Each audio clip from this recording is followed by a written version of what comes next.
card.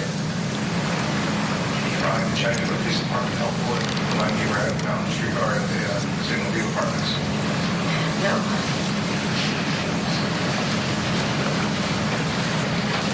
You then went from there to Waffle House. No. And at some point you went to Waffle House. Yes. And that's where you discover the pin drop from Jasmine's phone. To my recollection, no. It was after Waffle House. Waffle House, we called his parents. But you saw that message, and that's what led you to Jason's complex. No, I wasn't at Waffle House. I believe I was at the apartment complex when I seen the pin drop, and that is what led us to the apartments.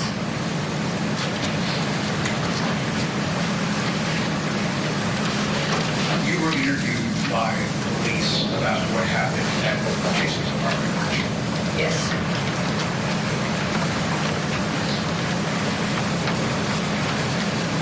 What did you tell the police about how you got inside? That we knocked hard and that it opened up. That was a lie. It was.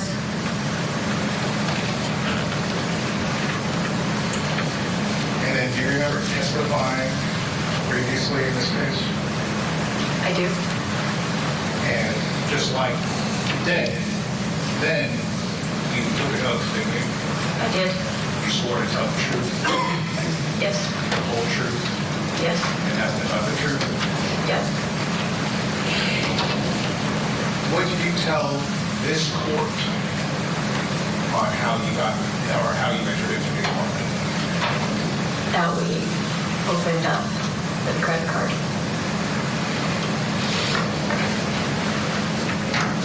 Did you say during that hearing who opened the door with the credit card? I don't remember. And you saw a copy of your transcript of the testimony of that day? Would that refresh your memory? Sure.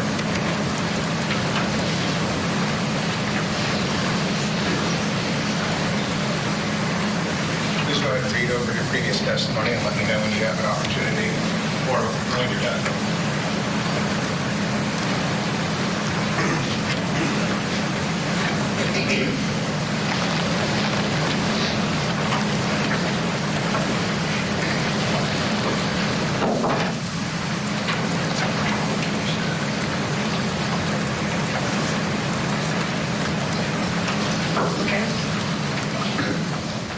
All right, we'll have more testimony in just a moment, but before we go to break, we have an update on key testimony today in the CNN defamation trial. CNN is on trial based on claims by Navy veteran Zachary Young, who says the network destroyed his reputation when they showed his face during a story about black market smuggling out of Afghans during the Taliban takeover in 2021. Now, Young says CNN rendered him permanently unemployable when they ran a report falsely accusing him of making money off helping desperate people flee Afghanistan. Well, today there was a fiery exchange in court over scams, scandals, and hit jobs. CNN correspondent and key witness Alex Marquardt was on the stand today. Now, here's part of today's testimony, and here he's on cross-examination. And that speaks to the fact that this was a broader story that was not about Mr. Young in particular. That's because you needed a bad guy for your scandal story, Mr. Marquardt. Isn't that true? No, that's not true. You hated him, did you not? No, that's not true. Sir, you never actually spoke on the phone to Zachary Young, correct? We attempted to. We wanted to. We asked him repeatedly to get on the phone. But you never did, and you went to press anyways, right? Absolutely, yes. We tried to get him on the phone, but we weren't able to.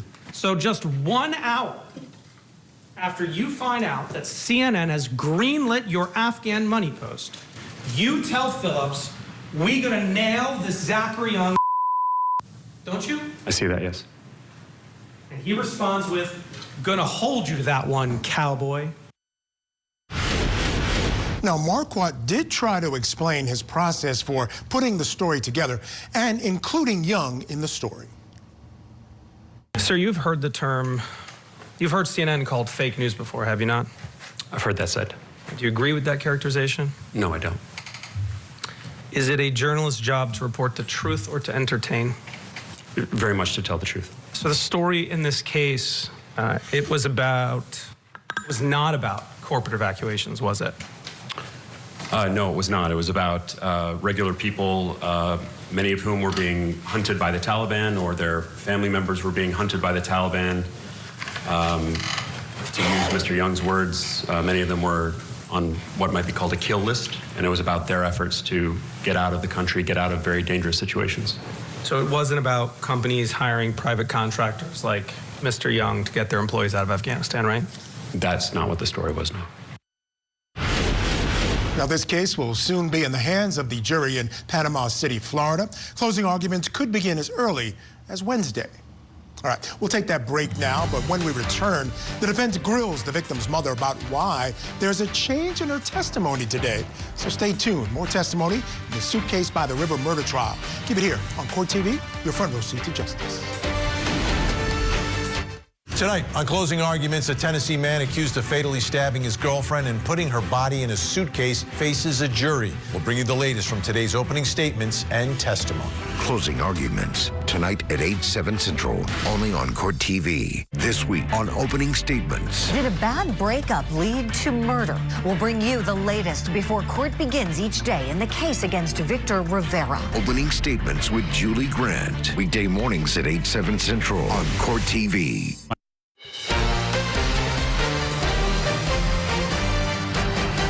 All right, folks, we'll get back to court in just a moment. But first, I want to bring in our guest for this hour. Joining us to discuss, trial attorney, former prosecutor Randolph Rice. Randolph, great to see you again. Thank you so much for joining me on the program. I want to talk to you about this particular witness and the cross-examination. Now, she's the mom. She did some interesting things. And I said earlier, initially, I thought it was interesting, the choices that she made looking for her daughter. I actually admired her a little bit, but I thought there came a point where she crossed the line. And I think crossing that line may have compromised on some level the state's case. And I think the defense, in cross-examining her, has to get to that point. What do you make of the cross-examination and what's required here by the defense? Well, I'm kind of wondering if the defense might have gone over the line in their opening statements and admitting that Mr. Chen was the one who did this, and because now they've got this witness, the mother of the victim, who's on the stand, pretty much saying she muddied up the crime scene. So that really calls into question the defense's opening statements. Now, granted, that's not evidence. That's not something the jury should theoretically consider, but that's in their mind already. And now you've got somebody saying, we went into this house, we might have staged it, we might have touched things. It really brings a lot of questions into mind, I think, of the jury right now as to what she's testifying. I understand why the state has to do it. They have to obviously establish a timeline, but it certainly brings questions in the juror's mind. Yeah, and in some ways, the fact that they staged the crime scene is not as important because of the stance the defense took. Quite frankly, they're saying that there was this confrontation, and on some level, he was defending himself, although they didn't go that far, didn't file for self-defense, but they're claiming he was provoked and he acted in passion, and this is not a murder case. This is a manslaughter case. So how important is the fact that the family went in and might have messed with the crime scene, et cetera? I think early on in a trial, typically trials like this, and I've found this before, is that jurors oftentimes, they will forget, not necessarily forget, but they start to sort of have the memories of the first couple witnesses will dwindle or fade. And the more important witnesses, that's why you put them on at the end of the trial, may be the more important facts for them to take into consideration. So I think that they can recover from this. It's certainly not good for the state, but it's something I think they can recover from based on, obviously, the admissions of the defendant and all the other evidence. You know, the 60 stab wounds right there, I think that gets you away from that involuntary manslaughter and goes into the more of the murder count. Yeah, so that takes me to that point about how do you prove premeditation in this case. There's a set of facts being put out there by the state, a set of facts being put out by the defense. So without actually anyone being there seeing what happened, how does the state then go about proving premeditation? Michael, I'm going to quote you, and what you always say is, it's not the crime, it's what you do after the crime. And you're always talking about that, and I think that is exactly the case here. If you have something where it happens so quickly and it's a crime of passion, then why aren't you calling the police? Why aren't you notifying people? That's not what Mr. Chen is probably going to be proven that he didn't do. And obviously, when you bound her and put her in a suitcase and leave her on the side of a river, that doesn't seem an indication of somebody that was trying to have this voluntary manslaughter. This is somebody who had this plan, they came up with it, and ultimately he killed her, and that's what the state's going to try to prove here. Yeah, of course, the defense is claiming there was family honor on the line, didn't want to disappoint his family, all of that. Don't know how that's going to go over with this jury, but Randolph, stand by. We're going to go back inside that courtroom now. Jasmine Pace's mother still on the stand. She's still on cross-examination. Separate pages that are page 28 and 45. No, ma'am, I just meant the documentation. But I'll take those back. Did that refresh your recollection? Yes, that we entered in. Who did you tell the court to open the door at the hearing in which you testified? Travis, And did you say whether or not you had seen him open the door? I was behind him. I didn't see him do it, but Did you not just testify on direct that you opened the door with a credit card? no, I did not. So that we went down and I got a credit card from my wallet. And who opened the door? Travis opened the door. And did you see him do it? I was behind him. I can't say that I seen him or watched him do it, but he was opening it and then we got in, so.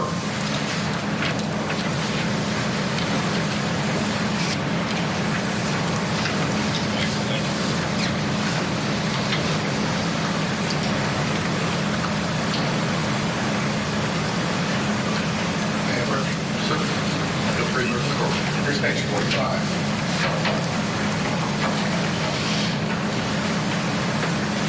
Can you read that and let me know if that refreshes your recollection?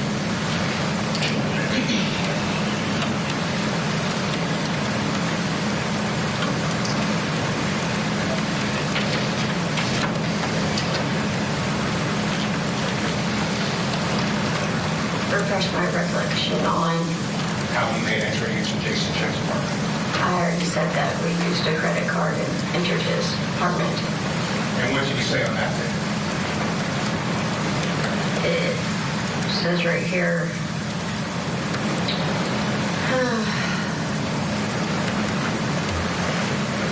you asked, would you remember whether or not someone had to use a credit card to jimmy the door open for you to get in?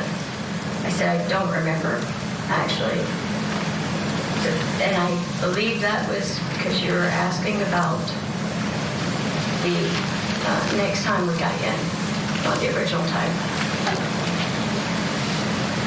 Why would you have to use a credit card to get in a second or third time after you've already opened?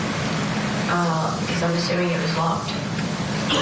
And so after the first time of entering the apartment, you didn't unlock the door? Pardon me? After the first time of entering the apartment, you didn't unlock the door? Did I unlock the door? You did not unlock the door?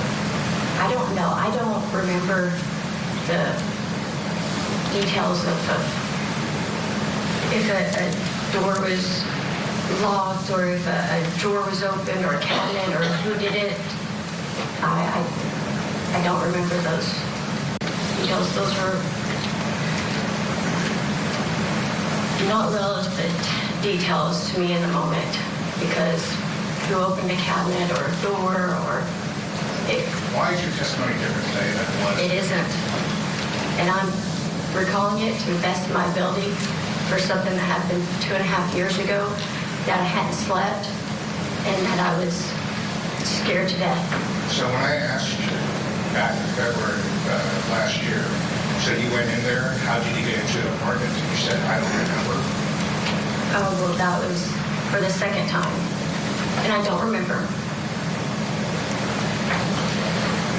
And you're saying that you went back into the apartment 2 or 3 times? Yes. After you had gone through Jason's apartment, well, let me ask this, how many people went into Jason's I apartment? don't know. You don't know? I can't count that I was there. Who else? Gabby and Travis. I don't know who else, if anyone else went in. And after you found Jason's belongings in there, you called the police. Yes. How many police officers responded? 2 or 3. Did any of those officers go inside? Yes. Were you aware that they were wearing body cameras? I wasn't. Would you remember what the apartment looked like when you went in on that day? I can't say that exactly. I would. If we could have the best laptop.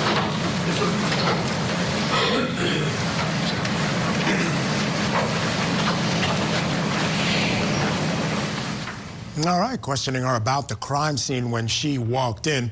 While they're in that sidebar, we're going to squeeze in a quick break here. But when we come back, the defense zeroes in on questions about the apartment looking different than before police entered and after the victim's family broke into it.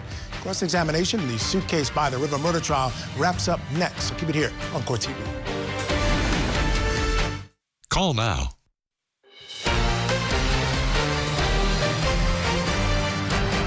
Welcome back to Court TV Live. I'm Michael Ayala, back now to Tennessee for our latest live trial, the Suitcase by the River murder trial of Jason Chen. Now, Chen is accused of stabbing his girlfriend, 22-year-old Jasmine Pace, to death in late November of 2022.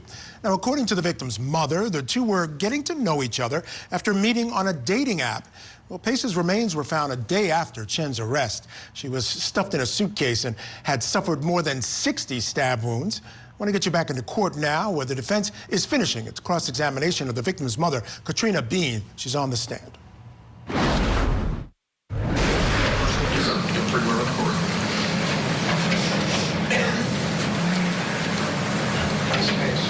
Miss Bean, do you recognize this scene? What's happening here? Interacting with law enforcement. And what are you talking about? I don't know. I have no idea what we're talking about. You remember police officers entering into Jason Chen's apartment while you're standing there in the hallway? I honestly, I've spent over 2 years trying to cope and deal and not think about every moment of that night. In all fairness, I don't remember.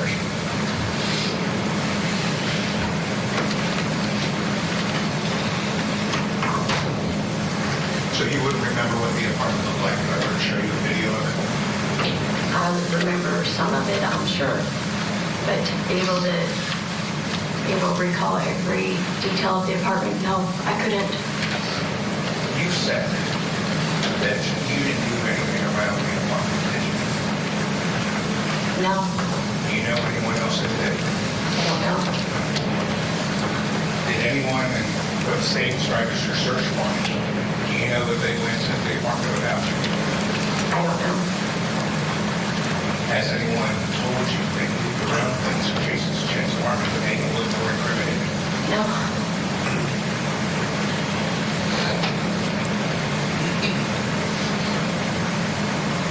Officer Bracelet and Officer Creighton went into Jason Chen's apartment after you went in, correct? Okay. Is that right? I don't remember the officers' names that were in there, but But officers went in there. correct. Why would the apartment look different after the police went in there than when they were in there? Who changed it? I have no idea.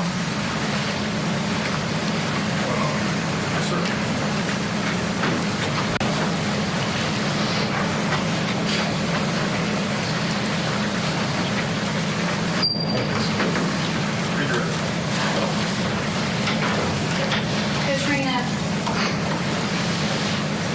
to what extent would you have gone to find your daughter?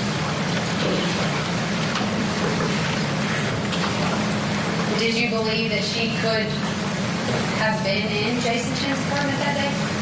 Yes. Did you believe at the time that there could be things in the apartment that could lead you to your daughter? Yes.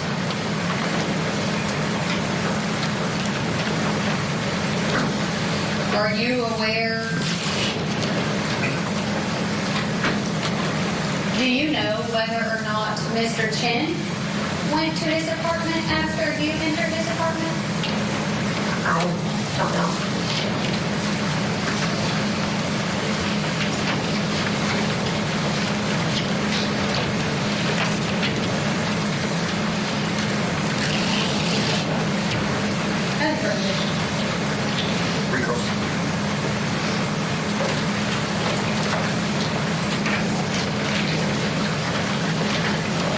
said you would do anything to find your daughter? Wouldn't you? Of course. Okay.